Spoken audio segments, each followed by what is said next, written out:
আমার নতুন গাছে নয়নতারা ফুল। দেখুন একটা গাছে ছোট্ট পাখি দেখাবো। পাখিটা কী সুন্দর এ ফুল ও ফুল থেকে মধু খাচ্ছে, এত ভালো লাগছে।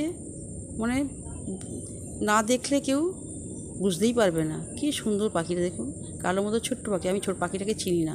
মুনিয়া পাখির মতো এ ফুল থেকে ও ফুলে যাচ্ছে আর মধু খাচ্ছে, কি ভালো লাগছে। নমস্কার বন্ধুরা, আবার একটা নতুন ভিডিও নিয়ে চলে এসেছি। দেখুন প্রথমেই বলি, সবার আগে বলি যে আঁচিলটা আমার কিন্তু ভালো হয়ে গেছে। আঁচিল কিন্তু নেই, তুলসী পাতার রস মেখে কিন্তু আঁচিল ভালো হয়ে গেছে।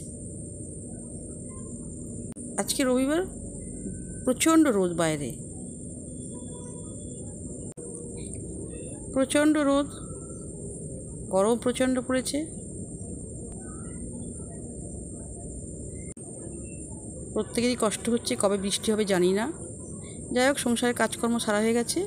এবার আমি রান্নার দিকে এগিয়েছি, রান্না বসিয়ে দিয়েছি। একটা মাখা করছি পটল কাঁচকলা আলু দিয়ে, কারণ আমার কর্তার শরীরটা ভালো নয়, সেই জন্য একটা হালকা রান্না হচ্ছে আজকে। আর একটা ডিম ভাজছি আমার জন্য, আর একটা ঝাল টমেটোর চাটনি করব। এটা আলু ভাজা দিয়ে খেতে দারুণ লাগে। এই যে ডিম ভাজা, ঝাল চাটনি, টমেটোর চাটনি, আর ওই রসা করেছি কাঁচকলা আলু পটলের, আর ভাত। যাই হোক, রান্নাবান্না হয়ে গেছে, একটু আমি রেস্ট নিয়েছি, তারপর আবার খেতে দিতে হবে। তার আগে একটা কাজ করতে হবে, কারণ কর্তার শরীরটা তো ভালো নয়, ওকে নুন চিনি জল করে খাওয়াতে হবে। তার আগে গ্যাসটা মুছে নিই, কারণ জল ফোটাতে হবে। গ্যাসটাকে মুছে নিচ্ছি, গ্যাস ওভেন টোভেন সমস্ত মাজতে হবে, কারণ এগুলো আবার আমাকে পুকুরে যেতে হবে, কারণ জল এনে সব জলের ব্যবস্থা নেই, পুকুর থেকে জল নিয়ে ধুতে হয়, তারপর আবার কলের জলে ধুয়ে নিই। তাই ভালো করে মুছে নিচ্ছি, কারণ আবার জল ফোটাতে হবে। সকালে একবার ফোটানো হয়ে গেছে, সেই জল খেয়েছে, নুন চিনির জল করে দিয়েছি, একটু ভালো আছে। নুন চিনির জলটা খেলে, জল ফোটানো জল খেলে এত উপকার হয় কি বলবো।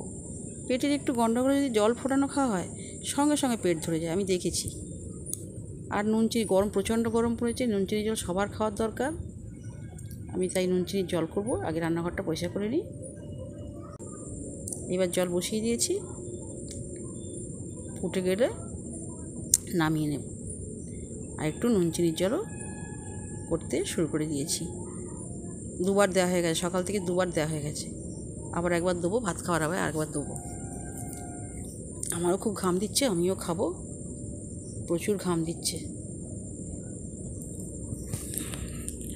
সমস্ত কাজও করে ফেলেছি, ধীরে সুস্থে সব কাজ করছি। সকালে ধীরে সুস্থে করে দিয়েছি, তারপর রান্নাবান্না সেরেছি, আবার রান্নাবান্না হয়ে গেছে, ঘর পরিষ্কার পরিচ্ছন্ন হয়ে গেছে। আবার এবার আমি খাবার জলে আর কি, ফোটানো জল ঠান্ডা করেছি, এই যে কর্তাকে দিলাম, আমি খেলাম। তারপর কিছুক্ষণ পরে ভাত দেব। এই যে ভাত দিচ্ছি, এবার এটা আমার ভাত বেড়েছি, আর কর্তার ভাত দিয়েছি, ও খেতে বসে গেছে। এখন বিকাল হয়েছে, একটু রেস্ট নিয়েছি। তারপর আবার সেই আমার চিন্তা হচ্ছে, আমার ফুল গাছটা লক্ষ্মী জবা ফুল গাছ, সেই ফুল গাছটা এত পিঁমড়ে হচ্ছে যে বলার মতো নয়। ফুল একটাও পাচ্ছি না, সব ফুল পিঁপড়েতে খেয়ে নিচ্ছে, কুঁকড়ে যাচ্ছে, নষ্ট হচ্ছে। সেজন্য খুব চিন্তায় আছি। এবার চলুন আমি রান্নাঘরে এসে গেছি, এখান থেকে লঙ্কা আর হলুদ নেব, নিয়ে এবার আমি সেই ফুল গাছের কাছে যাব। খালি চিন্তা হচ্ছে ফুল গাছের পিঁপড়েগুলোকে আমি কী করে মারবো। এই যে লঙ্কা, যেখানে যাই সেখানেই পিঁপড়ে, ঠাকুর ঘরে যাই সেখানেও পিঁপড়ে, বাতাসে থাকে, সেখানে বাতাসে থাকে। এখানে ফুলের মধু, এত মধু। এই যে হলুদ দিয়েছি 1 চামচে, আর লঙ্কা গুঁড়ো নিয়েছি, নিয়ে এবার আমি ফুল গাছের কাছে যাচ্ছি। আগে জল নিয়ে আসবো, পুকুর থেকে আমি জল আনতে যাব। জল নিয়ে গুলে আর এই গাছে ঢেলে দেবো। আগে স্প্রে করেছিলাম, সেখানে ভিনিগার দিয়েছিলাম, হলুদ দিয়েছিলাম, লঙ্কা 1 সপ্তাহ আগে। এই যে বেড়ালটা আমাকে ভীষণ জ্বালাতন করে, এই সব সময় এখানে দেখুন কত পিঁপড়ে গাছে দেখুন কত পিঁপড়ে। পুকুর থেকে জলটা নিয়ে এলাম, নিয়ে এসে এবার আমি গুলে ফেলবো। একটা ব্যারেলে জল তুলে এনেছি, প্লাস্টিকের জারে আর কি, সেই জারে জল তুলে নিয়েছি, জলে ওই লঙ্কা আর হলুদটা গুলে ফেলবো, গুলে এবার গাছে ঢেলে দেবো। স্প্রে করবো না আজকে, আর স্প্রে করবো না আজকে, বেশি করে দিয়ে ধুয়ে দেবো। দেখি পিঁপড়েগুলোর কী অবস্থা হয়। কত ফুল ফুটতো, 25টা 30টা পর্যন্ত ফুল ফুটেছে। এখনও মানে ফুটছে, কিন্তু ফুলগুলো পাচ্ছি না, সব পিঁপড়েতে খেয়ে নিচ্ছে, মোটা খেয়ে নিচ্ছে, পাপড়িগুলো খেয়ে নিচ্ছে। ভালো করে গুলে নিচ্ছি। এবার একটা জারে করে জল নিয়ে এলাম, লঙ্কা হলুদটা গুলে আমি ছেড়ে দেবো, কারণ লঙ্কা তো ঝাল আর হলুদ হচ্ছে অ্যান্টিবায়োটিক কাজ করে। দেখা যাক কী করে, পিঁপড়ে কী করে। একদিনে হবে না, বারবার দিতে হবে।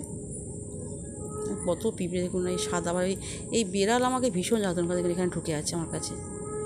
আমি কোথায় আছি খালি দেখবে, সেখানে ছুটবে। আমার গলার আওয়াজ পেলে হয়, আমার গলার আওয়াজ পেলে ও মেও করবে। কী যে ভালোবাসে আমি বুঝি না, ও আমাকে এত ভালোবাসে। এ দেখুন ভালো করে আমি ঝেড়ে দিচ্ছি আজকে। সেদিনকে আমি স্প্রে করেছিলাম, আজকে আর স্প্রে করিনি, কিন্তু জল ঢেলে দিচ্ছি, বেশি করে জল নিয়ে ঢেলে দিচ্ছি। না ফুলটা কুঁকড়ে আছে কীরকম। গাছটা আমার খুব শখের গাছ, টবে বসিয়েছি। কত ফুল ফোটে, পিঁপড়ে দেখছেন কত পিঁপড়ে। এইটা পঞ্চমুখী জবা, এতেও ধরেছে, পাশাপাশি আছে, এতেও ধরেছে। যাক, দেওয়া হয়ে গেছে, রেখে দিয়েছি, আর পরে দেবো। আমার বেল গাছটা দেখুন, আজকে বেলপাতা পুজো করেছি সোমবার, এটা ডালিয়া গাছ। তাহলে চলি আজকের মতো।